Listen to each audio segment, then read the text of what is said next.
Growing up, seeing the label or name Squaresoft or Square Enix on a video game box, it always instilled a little bit of confidence in me of the quality of a game. There were some misses over the years, absolutely, but for the most part, for me, these games sort of encapsulated a creativity and amazing world design that I felt other game publishers and development studios didn't capture the same unique magic for me. So going into this story, it's something that I have a very big connection with growing up. Some of my biggest childhood memories are playing games like Final Fantasy X or even 7. And looking at the direction Square Enix is going of being more selective, of canceling a lot of things, it's just a bit frustrating because they basically have essentially released news that they had a meeting on March 27th, 2024, where their board of directors at Square Enix Holdings voted, in light of the myriad of changes underway in the environment surrounding its group, to revise the group's approach to the development of HD games with the intention of being more selective and focused in the allocation of development resources. The release also added that as a result of a close examination, the company expects to recognize approximately 22.1 billion yen, which is about 140 million US dollars, in content abandonment losses on its books for the fiscal year ended March 2024. Very dense little release, I would say. What does it mean? That's what we're going to take a look at here today. But essentially, they canceled $140 million worth of games. You might think that those games are bad. You might think that those games weren't going to be profitable anyway. But I'm going to take a look at why that's not necessarily the case, and why, even though some people are praising this decision and think it's a good thing, there's many good titles and series that Square has made or owns that I'm a little worried about from the perspective of being someone who enjoys the video game art form and loves this medium. If you enjoyed today's video and you want to leave a like, subscribe, those things help me out a lot. I do have a Fortnite code, which is DJAY123. I know it's a very different type of game than RPGs, but that kind of thing helps out my channel a lot. And I have a question of the day for you, which helps me get to know the audience better.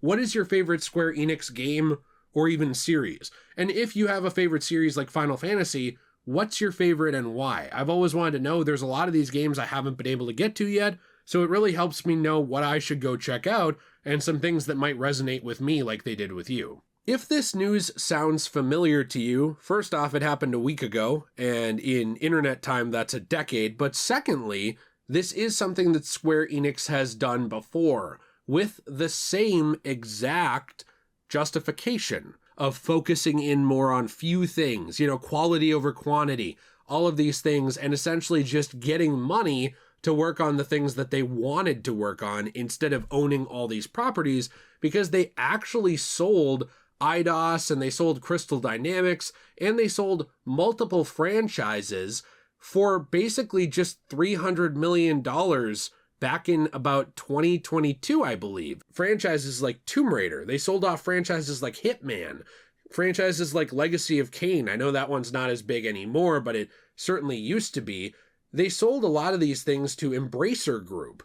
And for $300 million, they essentially walked away from that and said, all right, well, Tomb Raider's yours. All right, well, these development studios are yours. And at the time, people thought that what they were doing was trying to be a more attractive acquisition target for Sony.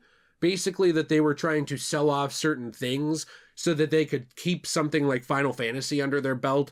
Sony could buy them and then it could be a PlayStation exclusive. But that never actually happened. That never happened at the time. It still hasn't happened up until today. Really what they did was they just said that they were selling these things in order to get capital, in order to create more games. They said they were concerned about the rising cost of making games, especially when combined with the cost of running their own internal studios. And that's what they said at the time. So it's pretty much the same exact justification as now.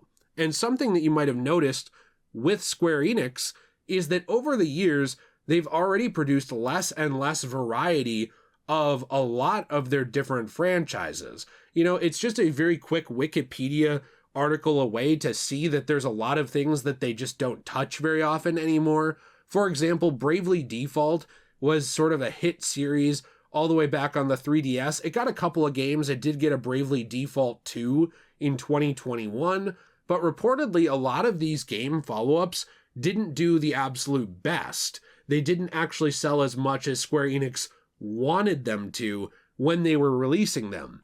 Games like The World Ends With You Neo, that was a good game, but it didn't sell as much as Square Enix reportedly wanted it to. There's games like Star Ocean, which is one of my absolute favorite franchises of all time, and even the games that are a little bit of a dud in that universe, I really, really enjoy. They actually recently released Star Ocean, the Second Story remake, which I thought was awesome.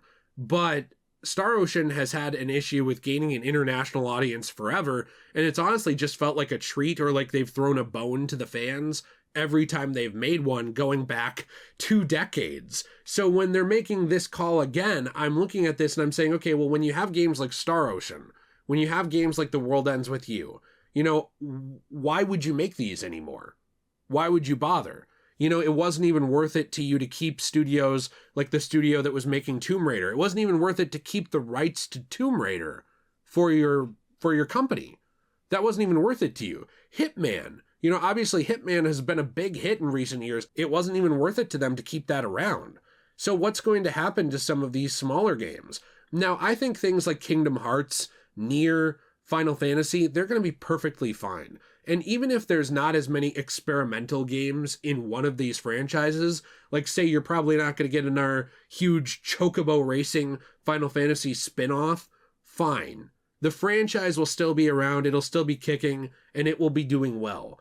But what's going to happen to these franchises that are good or have the possibility of being better? Why are they going to have any actual incentive to make those games if some of these other games, like even Thief, Tomb Raider, Hitman, Deus Ex of all things they got rid of all the way back in the Embracer sale? Why would they bother with some of these games like Valkyrie Profile spin-offs if there's no point to make these huge games?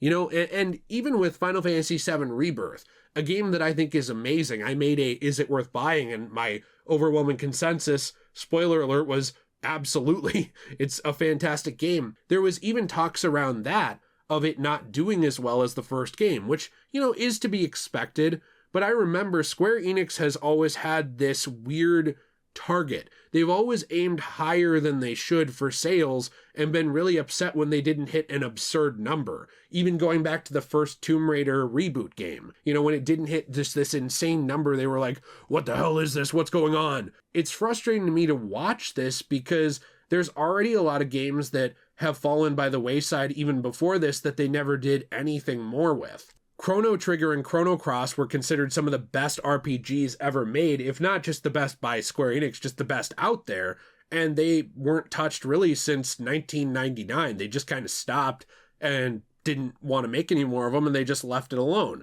A lot of games like Front Mission, they haven't seen a game since 2019, which is about 5 years ago, and I'm kind of like, okay, well, you're probably not going to want to touch franchises like that are more niche at this point. And that's my point that I kind of wanted to get to with this.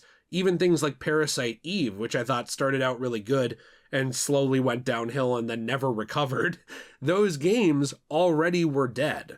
So when you have games that are right on that verge, right on that fence, The World Ends With You, Star Ocean, the Valkyrie games, a lot of these games, I'm wondering, even things like Octopath Traveler, are those games going to be things that Square Enix wants to just make out of the goodness of their heart? And why bother with making these things if you could just make another Final Fantasy or another Final Fantasy spin-off or another Final Fantasy 14 MMORPG expansion? I'm not saying those things aren't good. I think they're amazing. But my point is, I love Square Enix because it was a company that could do both. It wasn't just the Final Fantasy company. It wasn't just the Kingdom Hearts company. It was a company that would make those huge, massive hits and then release things like Octopath. It would release things like a surprise sequel to The World Ends With You. It would release a new Star Ocean game despite the fact that sales weren't the best. And I know, from the standpoint of sales, that's not something you always want to do as a business, but as somebody who loves the art that these people make, loves these stories, these games, it frustrates me to know that a lot of them were already dead and probably more are on the way.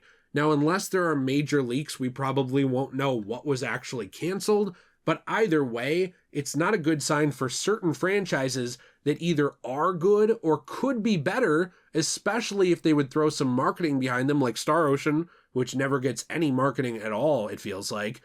Those things could be so much bigger and better, have a higher budget, and I think reach more people. And instead, it feels like Square Enix is cutting down more and more every year or two. And I really do think that they're getting closer and closer to just being the Final Fantasy and Kingdom Hearts company. I don't really want that out of Square Enix. That's never really what I wanted, even with those being two of my favorite franchises of all time. They have the ability to do both. They have the talent to do both. They have the brains to do both. And to see them heading in a direction away from doing both and just following this very capitalistic trend of cut down, cut down, cut down, what can we get the least effort, highest reward out of, that's frustrating to me because it flies in the face of the creativity that made all of these games and made the Square Enix name in the past so appealing to me. I appreciate you watching this video. If you enjoyed, you want to leave a like, subscribe, let me know your answer to the question of the day, your favorite Square Enix game. Those things all help me out a lot. Like I said before, we also have our own Fortnite code, which is DJAY123. That goes to help our channel out a lot. And as well, we do have our own store, which is CosmoBunny.shop. You can use code DJAY123 for 10% off over there, your first order. And actually, to explain our store a little bit more, I have my wife who runs it here, Jill, who's going to break it down for you like the hip moves of the 70s. So I'm Jill, and I run CosmoBunny.shop, and I have a lot of really awesome art pieces over there. I like to make coasters and keychains and other such things like ashtrays out of resin. And what I do is I will get comic books and manga, and I will find them at stores that are like secondhand and maybe they can't sell them because they're really damaged. And I'll take them and I will turn them into a new thing and give them new life and make them into coasters and stuff like that. So they're kind of recycled, and I think that's really fun and awesome. So these are transformative art pieces that are really cool for your home. I think they're definitely a conversation starter. I love being able to recycle and make it so these books don't go in a landfill. So I'm very proud of those. And I do also make handmade jewelry that I do take commissions on, and I have a lot of awesome, really cool designs on my website. So I hope you guys go check them out and go check out my cool keychains at affordable prices and my coasters and my ashtrays, because they are one-of-a-kind pieces and I think they would be really cool in your home. We hope you have a fantastic day, and as always, everybody, stay shui and thanks for watching. Bye!